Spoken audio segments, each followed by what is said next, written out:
നബി സല്ലല്ലാഹു അലൈഹി വസല്ലമിനോട് ഒരു സ്വഹാബി ചോദിച്ചു, അയ്യു സദഖത്തി അഫ്ളൽ, ഏറ്റവും മുന്തിയ സദഖ ഏതാണ് നബിയെ?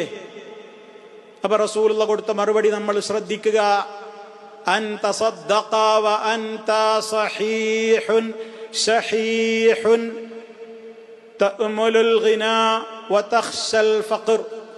4 കാര്യങ്ങളാണ് പറഞ്ഞത്. നീ നിനക്ക് നല്ല ആരോഗ്യമുള്ള സമയത്ത് കൊടുക്കണം. രോഗം വന്നിട്ടല്ല, ആരോഗ്യമുള്ള സമയത്ത് കൊടുക്കണം. ഷഹീഹുൻ, മുതലിനോട് നല്ല ആർത്തിയുള്ള കാലത്ത് കൊടുക്കണം. തഅമലുൽ ഗനാ, പണം ഇനിയുമുണ്ടായെങ്കിൽ എന്ന് നിനക്ക് നല്ല മോഹമുള്ള കാലത്ത് കൊടുക്കണം. വതഖ്ശൽ ഫഖറ, ദരിദ്രം വരുമോ എന്ന് പേടിച്ചുകൊണ്ട് നടക്കുന്ന കാലത്ത് കൊടുക്കണം എന്നാണ് നബി സല്ലല്ലാഹു അലൈഹി വസല്ലം പറയുന്നത്. എന്നിട്ട് അള്ളാന്റെ റസൂല് പറഞ്ഞു, നീ അത് നീട്ടിവെക്കരുത്. ഏതുവരെ? നിന്റെ റൂഹ് തൊണ്ടക്കുഴിയിലെത്തുന്നത് വരെ. തൊണ്ടക്കുഴിയിലെത്തുമ്പോ നീ പറയും, എന്ത്?